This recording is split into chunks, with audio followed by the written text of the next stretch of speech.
Welcome, AP Biology students. This week 5, we will discuss the transportation and the cell membrane first. So, cell membrane. Every cell contains a cell membrane made up of phospholipid bilayers. I'm drawing the phosphate groups of the phospholipid. And I have the hydrophobic tails attached to the phosphate head. This hydrophobic tail lets only move through hydrophobic materials. And you might just ask, so how would hydrophilic, such as amino acids or glucose, go through? Well, the answer for that is in the membrane phospholipid bilayer, we have channel proteins. This is a protein molecule that is transmembrane, go through the membrane and acts as a transporter, let certain materials go in and out. That part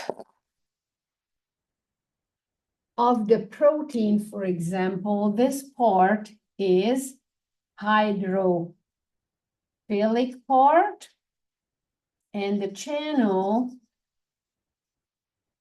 around it made up of hydrophilic part. And to be able to get embedded in the hydrophobic area, that part of the protein is hydrophobic. It's super interesting how it goes. And this channel is embedded, covered by hydrophilic molecules. We know that amino acids can be philic and phobic depending on the R group. So it lets materials go through.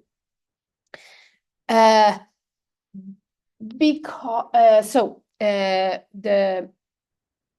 cell membrane also contains some cholesterol parts.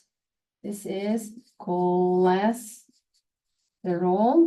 that stabilizes the membrane. It's embedded in the hydrophobic area. Now, because the hydrophobic area is pretty thick in a cell membrane, that's why only hydrophobic materials can pass through the cell membrane pretty easily. Let's go and discuss how we can divide the different type of transports and what their characteristics are. So this is the cell membrane, and we are done with that. So let's go with the transport.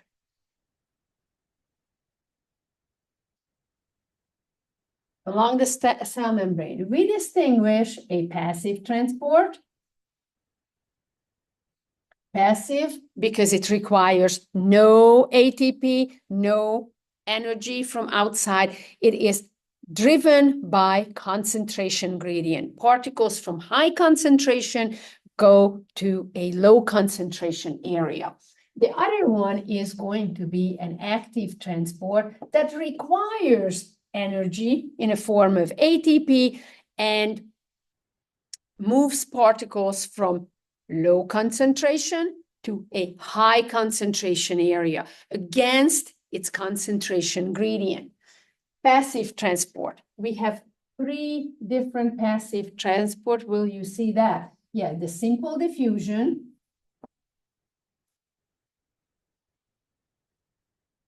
That means particles move down their concentration gradient and they do not require any channel or transport protein because they are nonpolar molecules. Example for nonpolar molecules are carbon dioxide because they share the electrons pretty evenly, so no polar on any sides of the molecule, oxygen molecule, nitrogen molecule, and also small lipid molecules are example that they go through simple diffusion. The second type of passive transport is the facilitated diffusion. Facilitated means that it requires some help. The help is going to be a protein that makes a channel or let the particles, ions, molecules go from one side of the membrane to another side of the membrane. So the facilitated diffusion requires a protein, but still does not require any energy in order to move the particle from one side to another side. Examples for that, they got to be the ions, sodium ion, potassium ion, calcium ion, and all of the ions, because the ions are polar in their nature. We have the glucose here also, because the glucose contains hydrophilic parts as well as amino acids. Amino acids are small enough, but they are not nonpolars. They have the amino group and the carboxyl group, and they go through facilitated diffusion through the membrane if they follow, if they go down by concentration gradient, down their concentration gradient. The last one is going to be the osmosis. Osmosis is a simple diffusion without any channel proteins only for the water molecule. Okay, it's a very slow process, not pretty fast, but still the water can go through the cell membrane, although this is polar. I would like to add one more thing in here, facilitated diffusion. I add the water in here with aquaporin. Aquaporin means water pores. So when we have a special protein channel for the water named aquaporin to make the diffusion faster, for example, in the kidney, we say that the water goes through facilitated diffusion. It's not osmosis anymore because in here, there's no channel protein involved. So there's no channel protein. That is the active transport requires ATP, and it moves from low concentration, moves the particle from low concentration to high concentration. It requires ATP, the energy, to move those particles where there are few to a place where there are many. Example for that, the classic example is the sodium/potassium pump.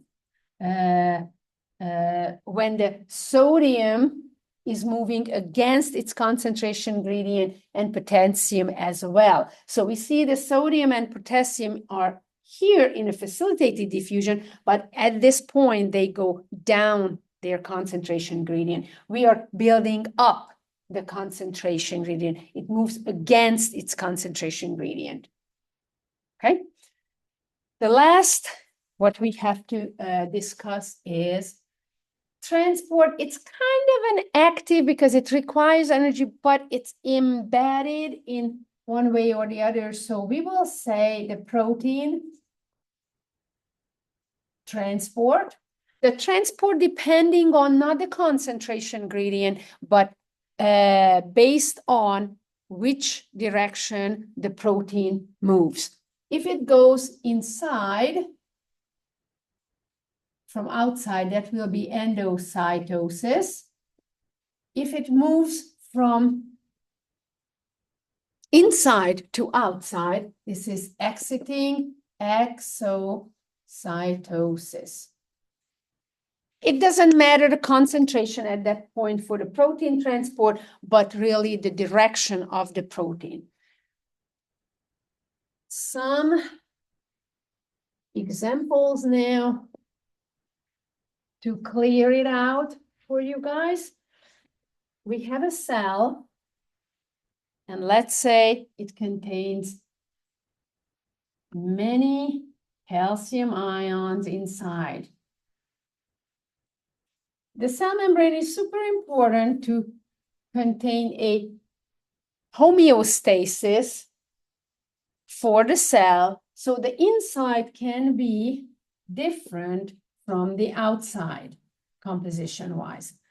Okay, so now, if I draw an arrow and indicating that the calcium is leaving the inside of the cell from high concentration to low concentration, does not require any energy, but it requires, let's say it requires a protein channel or transporter. This is a facilitated diffusion at this point. The protein facilitates the movement of the calcium out to the outside. If I use a different arrow, if I draw this one, it will have also some protein stuff in here. From low concentration to high concentration, this is going to be an active transport. It requires ATP because we are building up the concentration gradient, moving from low to high concentration, okay? Depending on the direction of the movement of the particles makes huge difference in the naming of the transport. Let's say I have the cell and it contains proteins, two of them, and we have protein here, protein there, protein here, protein. Okay, so you got the idea. 2 inside, 4 outside. Concentration low, concentration is high. If I draw that the protein will leave the cell, it doesn't matter whether it's a higher, lower to higher concentration. This is exiting the cell, so this is exocytosis.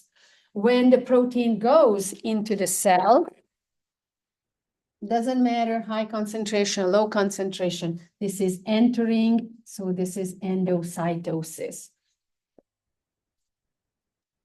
So that is all about the transport. Please focus on the type of molecule or the ions, concentration gradient, and whether they are proteins or not, too big or not. Have a good day. Bye.